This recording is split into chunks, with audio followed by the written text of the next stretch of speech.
लूका रचित सुसमाचार उसका 9वां अध्याय 28 से 36 इन वचनों पर आज हम चिंतन और मनन करेंगे।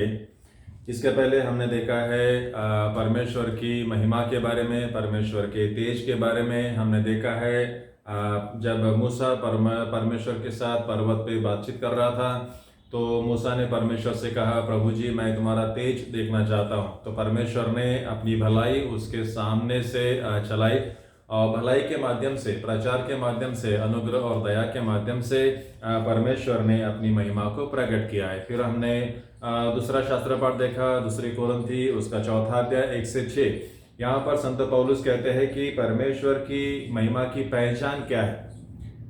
परमेश्वर की महिमा की पहचान किन चीजों से होती है?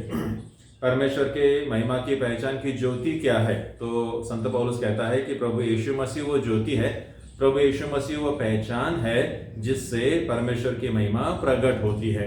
और आज हम देखेंगे कैसे परमेश्वर की महिमा प्रभु यीशु मसीह के जीवन से प्रकट होती है। हम देखते हैं लूका रचित सुसमाचार उसका 9वां अध्याय 28 से 36। यहाँ पर हम देखते हैं कि प्रभु ने पतरस, योना और याकूब को पर्वत पर लेकर गया और वहां पर वो प्रार्थना करने लगा। तो जब वो प्रार्थना करने लगा तो ऐसा हुआ कि पतरस ने प्रभु को मूसा और एलिया से बात करते हुए देखा। वचन 30 में हम क्या देखते हैं? वचन 28 में वो प्रार्थना करने के लिए गया और जब वो प्रार्थना कर रहा था तो पतरस ने प्रभु को मूसा एलिया से बातें करते हुए देखा। उसके पहले हम देखते हैं कि जब वो प्रार्थना कर रहा था तो पतरस ने देखा कि उसका रूप बदल गया और उसके जो वस्त्र है श्वेत होकर चमकने लगे। फिर उसने देखा कि मूसा एलिया से वो बातें कर रहा था। किस विषय में बातें कर रहा था? तो आगे वो वचन 31 में कहता है कि मरने की चर्चा प्रभु यीशु मसीह ने चेलों को पहले ही 2 बार बता दिया था कि मुझे यरूशलेम में अरेस्ट करेंगे और मुझ पर झूठे आरोप लगाएंगे और मुझ पर अलांछन करेंगे और मुझे मारा जाएगा और 3 दिन तक के कब्र में रहने के बाद फिर उसका पुनरुत्थान होगा। तो प्रभु ने चेलों से अपने मृत्यु के बारे में, दुख सहन के बारे में बताया था। तो प्रभु के दुख सहन के बारे में, मृत्यु के बारे में सुनकर ये जो लोग हैं, चेले हैं, वो थोड़ा सा नाराज हो गए थे। हम देखते हैं योना रचित सुसमाचार में हम देखते हैं जब प्रभु ने अपनी मृत्यु के बारे में बताया या फिर प्रभु का जब अंतिम समय आया था तो प्रभु अपने चेलों से कहता है कि तुम्हारा मन चल बिचल ना हो, परमेश्वर पर भरोसा रखते हो, मुझ पर भी क्या करो, भरोसा रखो। तो ये जो पतरस, यूहन्ना, याकूब, इन्हें लेकर परमेश्वर प्रभु ने पर्वत पर लेके गए और ये सब कुछ हुआ। उसका कारण ये हो सकता है क्योंकि हम देखते हैं याकूब और यूहन्ना ये बहुत ही महत्वाकांक्षी थे। हम देखते हैं एक बार तो यूहन्ना, याकूब ने प्रभु से कहा कि प्रभु जब तू अपने राज्य की स्थापना करेगा तो तेरे दाई और तेरे भाई और हमें बैठने के लिए स्थान मिले। हम देखते हैं पतरस एक बार प्रभु से कहता है, प्रभु जी हमने तो तेरे लिए सब कुछ छोड़ दिया है, हमें क्या मिलेगा? तो ये जो चेले थे ये बहुत महत्वाकांक्षी थे। वो पूरी तरह से प्रभु की सेवकाई, प्रभु के जीवन को नहीं समझ पा रहे थे। इसलिए उनको समझाने के लिए कि उसके साथ क्या क्या होने वाला है यरूशलेम में और परमेश्वर की महिमा उसके जीवन से कैसे प्रकट होने वाली है, किन बातों से प्रकट होने वाली है, ये समझाने के लिए प्रभु ने पतरस, याकूब, यूहन्ना को पर्वत पर लेकर गया था। और फिर हम क्या देखते हैं? लेकिन फिर भी वो समझ नहीं पा रहे थे। वहां पर वचन 33 में पतरस कहता है कि प्रभु जी हम यहीं पर रहेंगे, यहीं पर मैं क्या करता हूँ 3 मंडप बनाएंगे और यहीं पर हम लोग रहेंगे। और लेखक कहता है कि वो न जानता था कि वो क्या कह रहा है, शायद पता नहीं उनके मन में क्या था। लेकिन हो सकता है कि पतरस ये भी जानता था कि यरूशलेम में जाने से वो प्रभु को रोक रहा होगा, क्योंकि उसे मालूम था कि यरूशलेम में जाने के बाद प्रभु ने जैसे बताया कि उसको अरेस्ट करेंगे और उसको सूली पर चढ़ाएंगे। तो इन बातों को टालने के लिए शायद हो सकता है वो प्रभु से विनती कर रहा था कि प्रभु जी यहीं पर रहेंगे, मैं 3 मंडप बना लूंगा, आपकी चिंता देखभाल करूंगा।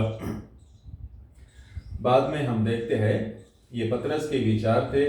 लेकिन 35वें वचन में हम देखते हैं बादल में से एक वाणी आई और वाणी में से कहा गया कि ये मेरा पुत्र है, इसकी तुम क्या करो, सुनो। तो यहाँ पर हम क्या देखते हैं, ये जो शास्त्र पाठ है इसमें से परमेश्वर की महिमा को प्रकट होते हुए हम कैसे देखते हैं, खास करके प्रभु यीशु मसीह के जीवन से परमेश्वर की महिमा प्रकट कैसे होती है। तो प्रभु ने बताया कि यरूशलेम में उसके साथ क्या क्या होने वाला है, और हमने देखा है कि मूसा एलिया उसके मृत्यु के बारे में चर्चा कर रहे थे और दुख सहन के बारे में चर्चा कर रहे थे। हो सकता है वो प्रभु को हिम्मत भी दे रहे होंगे और ताकि मतलब हौसला दे रहे होंगे कि उसके साथ क्या क्या होने वाला है। और हम क्या देखते हैं कि परमेश्वर, जो मूसा का मृत्यु हो गया था तो परमेश्वर ने उसे कैसे जिलाया। एलिया का भी हम देखते हैं पहले तो स्वर्गारोहण हो गया था, लेकिन प्रभु कहता है कि जो बपतिस्मा करने वाला यूहन्ना था वो ही एलिया है, तो उसका भी हमने सिरच्छेद होते हुए देखा। लेकिन प्रभु परमेश्वर ने उनको जीवित किया। तो मृत्यु से हमारा नाश नहीं होता, मृत्यु के बाद क्या है, पुनरुत्थान है। तो पुनरुत्थान का प्रमाण परमेश्वर ने प्रभु को दिया। मूसा और एलिया को प्रभु के साथ बात करने का मौका दिया, प्रभु के साथ बात कर रहे थे, तो ये उसका प्रमाण है कि मृत्यु के बाद क्या है, पुनरुत्थान है। तो मूसा और एलिया के द्वारा परमेश्वर प्रभु यीशु मसीह को हौसला दे रहे होंगे, और मूसा और एलिया भी प्रभु यीशु मसीह को हिम्मत और हौसला दे रहे होंगे कि मृत्यु के बाद क्या है, पुनरुत्थान है। तो ये इस प्रकार हम देखते हैं परमेश्वर की महिमा प्रकट होती है। भले ही प्रभु यीशु मसीह को दुख सहन करना पड़ा, उसको सूली पर चढ़ाए, उसका मृत्यु हुआ, लेकिन परमेश्वर ने क्या किया है, उसको जीवित किया है और उसको जिंदा किया है। तो इस प्रकार पर प्रभु यीशु मसीह के जीवन से, प्रभु यीशु मसीह के दुख सहन के बाद जब उसका पुनरुत्थान हुआ तो उससे क्या होता है, परमेश्वर की महिमा प्रकट होती है। हम देखते हैं प्रभु यीशु मसीह अपने चेलों के साथ एक रास्ते से जा रहा था। वहां पर एक व्यक्ति था जो जन्म से अंधा था। तो चेलों ने पूछा, प्रभु जी किसने पाप किया, इसने पाप किया या फिर इसके माँ बाप ने पाप किया, ये ऐसा पैदा हुआ। तो प्रभु कहते हैं कि ना तो इसने पाप किया, ना ही तो इसके माँ बाप ने पाप किया, बल्कि परमेश्वर की महिमा होने के लिए, इसके जीवन के द्वारा परमेश्वर की महिमा होने के लिए ऐसा पैदा हुआ। अब परमेश्वर की महिमा उसके जीवन से कैसे प्रकट होती है, क्या अंधेपन से, क्या लंगड़ेपन से, क्या मृत्यु से, क्या दुख दर्द से परमेश्वर की महिमा प्रकट होती है? नहीं। परमेश्वर की महिमा उसके जीवन से कैसे प्रकट हुई, जो अंधा था अब वो क्या करने लगा है, देखने लगा है। तो दृष्टि मिलने से परमेश्वर की क्या हो गई है, महिमा हुई है। तो यही तो भलाई के काम है। जैसे परमेश्वर ने मूसा से कहा था कि भलाई को उसके सामने से चलाया, भलाई को दिखाया, प्रचार किया, अनुग्रह किया, दया किया, और ये जो भलाई के काम है इसके द्वारा क्या होती है, परमेश्वर की महिमा होती है। तो यहाँ पर हम देखते हैं प्रभु यीशु मसीह के पुनरुत्थान के द्वारा परमेश्वर की क्या होती है, महिमा होती है। तो ऐसे भलाई के बहुत सारे काम प्रभु यीशु मसीह ने भी किए हैं और परमेश्वर की महिमा को प्रकट किया है। तो जैसा कुछ हमारे अलग अलग विचार हो सकते हैं, कई बार हम सोचते हैं कि अलग अलग तरीके से परमेश्वर की महिमा को हम समझने का प्रयास करते हैं, लेकिन पवित्र शास्त्र हमें बताता है कि जो भी भलाई के काम है, जीवन देने वाले काम है, हौसला देने वाले काम है, दृष्टि देने वाले काम है, इन सारी बातों से क्या होती है, परमेश्वर की महिमा होती है। जैसे कोई अंधा व्यक्ति है, अगर हम उसको डॉक्टर के पास लेके जाते हैं, उसका इलाज होता है, अब वो देखने लगता है, तो क्या होता है, परमेश्वर की महिमा होती है। किसी को मारने से, किसी को डांटने से, किसी का नाश करने से, किसी का नुकसान करने से परमेश्वर की महिमा नहीं होती, बल्कि किसी को मदद करने से, भलाई के कामों से परमेश्वर की महिमा प्रकट होती है। तो यहाँ पर हम देखते हैं प्रभु यीशु मसीह के जीवन से, उसके पुनरुत्थान से परमेश्वर की महिमा प्रकट होती है। यहाँ पर वो चर्चा कर रहे थे मृत्यु के बारे में। हो सकता है मृत्यु के बारे में सोचने के कारण प्रभु यीशु मसीह का चेहरा, जैसे यहाँ पे लिखा है कि रूप बदल गया था, चेहरा बदल गया था।